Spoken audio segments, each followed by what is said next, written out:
Vous manquez de confiance, mais vous aimez dessiner. Alors, restez avec moi, vous êtes au bon endroit. Aujourd'hui, nous allons voir que nos pensées toxiques sont hélas trop nombreuses et souvent invisibles. Si vous voulez changer cela, j'ai plein d'astuces dans mon livre. Aujourd'hui, dans cette vidéo du lundi, nous allons voir que nos pensées toxiques sont naturellement trop nombreuses. Pourquoi ? Eh bien parce que, comme je vous l'explique fort bien dans la première partie de mon livre, Le carnet de confiance et de créativité, nous avons plus de 60 000 pensées quotidiennes et seulement 5 000 sont conscientes. Alors certes, beaucoup d'entre elles sont consacrées à des choses un peu sottes, comme respirer, se laver les dents. Mais notre cerveau est ainsi fait qu'il souligne les idées et souvenirs négatifs. Et alors ça, franchement, c'est très regrettable. Pourquoi ? Pourquoi cette noirceur ? Parce que, comme je vous l'explique fort bien dans la première partie de mon livre, Le carnet de confiance et de créativité, nous sommes des bêtes. Alors, je sais, le concept est déplaisant, mais mieux vaut ne pas l'ignorer pour avoir une chance de reprendre les rênes de sa propre vie. Moi, je suis toujours étonnée que nous ne sachions pas comment fonctionne notre cerveau pour tirer un meilleur parti de celui-ci. D'où la première partie de mon guide, le 3C, voilà, qui vous explique un peu tout ce fonctionnement. N'oublions jamais que nous sommes des bêtes. Imaginons en effet un lapro de 6 semaines, vagabondant, rêveur et ravi, en compagnie de sa sœur Lucie. Et là, dans les herbes hautes, c'est le drame. Lucie se fait dévorer par un horrible serpent. Plusieurs conclusions s'imposent. 1. Les insouciants ont moins de chances de se reproduire. Et oui, Lucie est morte, je vous le rappelle. Nous sommes donc le fruit de milliers de générations d'inquiets et de peureux. Forcément, ça induit certaines choses. 2. Notre lapro se doit de conserver la peur du serpent et du lieu qui y est associé. L'émotion va toujours de pair avec la mémoire. Et donc, cette émotion tragique pour notre lapin va y ancrer définitivement l'épouvantable souvenir. Parce que c'est une question pour lui de vie ou de mort. C'est une question de survie. 3. Il est même assez clair que l'inconscient collectif conserve ses peurs transgénérationnelles. Moi, je vous invite à regarder après ma vidéo des vidéos où on voit des chats d'appartement qui n'ont jamais vu de serpent faire des bonds phénoménaux face à un concombre, parce que le concombre ressemble vaguement à un reptile. Voilà, bon, c'est désopilant, mais allez regarder ça après ma vidéo. Elle est quand même assez courte et puis je me suis donné du mal. Voilà, en tant qu'humain, 4e conclusion, en tant qu'humain, porteur donc de millions d'années de conditionnement animal, eh bien nous engrangeons beaucoup plus facilement ces pensées inquiétantes. Même si, pour nous, généralement, il n'est plus question de survie.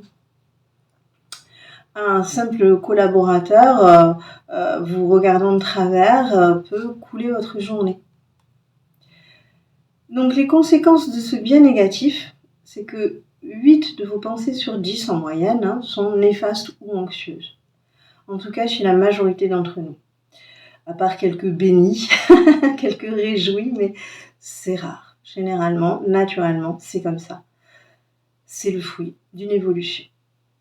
Il nous faut donc, si nous souhaitons modifier cette source permanente de stress, il nous faut mettre en place des exercices qui vont reformater notre esprit. Et je vous en offre de nombreux dans la deuxième partie du livre, comme une gymnastique mentale pour être heureux d'être soi. Hélas, ça n'est pas tout. Ces pensées noires sont routinières.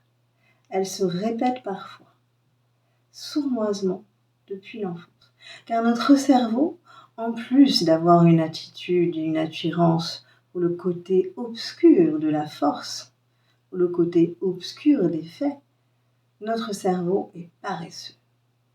Si vous n'y prenez garde, 95% des pensées du jour sont les mêmes que la veille. Notre cerveau consommant beaucoup d'énergie, même au repos, il préfère fuir tout changement qui l'épuiserait. L'inconnu, donc, est source d'angoisse et d'efforts d'adaptation éventuels. Voilà pourquoi il reste dans ses habitudes de pensée, dans ses routines de vie, fussent-elles sinistres. Bien évidemment, elles finissent par être handicapantes pour certains, surtout lorsque vous manquez d'estime ou de confiance. Et si vous êtes sur cette chaîne, je suppute que vous êtes concerné. Adoptez une attitude positive, cultiver la gratitude et non la plainte, sortir de ces zones de confort, ce sont des pratiques dont vous avez déjà entendu parler, j'imagine, et elles sont essentielles pour éviter ces failles propres à chacun. Ces techniques sont proposées de manière ludique et variée dans le 3C, le carnet de confiance et de créativité. Et je suis là pour vous aider grâce à des exercices de la deuxième partie de mon livre. Alors nous verrons dans d'autres vidéos comment casser vos croyances limitantes, vos loyautés familiales néfastes pour cesser de ruminer. Avec une gymnastique mentale tout en douceur, vous verrez qu'une métamorphose heureuse est possible. Alors nous sommes des bêtes, mais pas que. En lisant mon guide, le 3C, vous avez saisi que nous n'étions pas que des animaux. Nous sommes tous des artistes, des créateurs, d'où l'importance de l'imaginaire. Mais attention, il nous sert ou il nous dessert. Alors voici un petit exercice très approprié pour mieux se comprendre. Fermez les yeux. Inspirez lentement. La poitrine se gonfle. Inspirez par le nez et expirez par la bouche. Inspirez lentement. Expirez par la bouche comme au travers d'une paille. Rappelez-vous votre dernière dispute avec un proche. Était-ce un voisin, un ami, quelqu'un de votre famille? Revoyez-vous son visage à cet instant, son regard, un geste peut-être. Y avait-il des odeurs ou des couleurs particulières? Inspirez et expirez lentement. Comment étaient les sons, ces mots aigus, murmurés, hurlés? Quelles émotions vous ont envahi? La colère, la peur, le chagrin, l'humiliation peut-être? Inspirez, expirez. Sentez-vous comme ces émotions sont ravivées par mes paroles. Sentez-vous comme ces paroles suscitent des images. Présent, passé, futur se mêlent dans votre esprit. Ouvrez les yeux. Que faut-il en conclure? Notre cerveau ne fait quasiment aucune différence entre les images créées et la réalité passée, vécue ou même inventée. C'est pourquoi, dans mon livre, tant de jeux touchent à la réécriture de vos souvenirs. Racontez-vous les bonnes histoires, celles dont vous êtes le héros.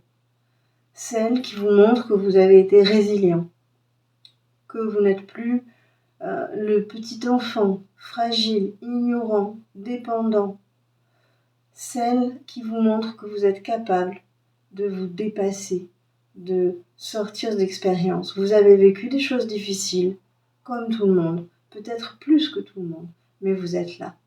Vous avez su trouver les solutions. Ces récits que vous allez faire, c'est la base de toute transformation positive ou négative. Le récit et les interprétations que vous nourrissez à votre sujet créent votre personnalité, créent votre ego, votre identité. Il est donc essentiel de savoir que la moitié de nos souvenirs sont tronqués, voire totalement erronés. Quelle direction souhaitez-vous donner à l'identité que vous vous créez? Je vous la répète, celle-là. Quelle direction souhaitez-vous donner à l'identité que vous vous créez? Les souvenirs passent par des mots qui génèrent des images. Ce sont ces images que votre inconscient conserve. Alors attention aux mots qui décrivent vos biographies. C'est pourquoi, quand nous créons par exemple un mantra dans le carnet bien-être, eh bien, nous faisons attention à ciseler chaque mot d'une certaine manière. Et ça fera l'objet d'autres vidéos. Donc ces mots cristallisent, déforment ou apaisent votre mémoire. Chaque fois que vous vous racontez, vous risquez de revivre des scènes et des émotions qui appartiennent pourtant au passé. Alors, vous appuyant sur ces données troubles, vous pourriez dès lors envisager des lendemains peu réjouissants. Nous ignorons de quoi demain sera fait, donc nous ne pouvons pas le contrôler. Et fort du biais de négativité, votre cerveau peut noircir le tableau. Une simple bête vit principalement dans le temps présent, en pleine conscience, quoi.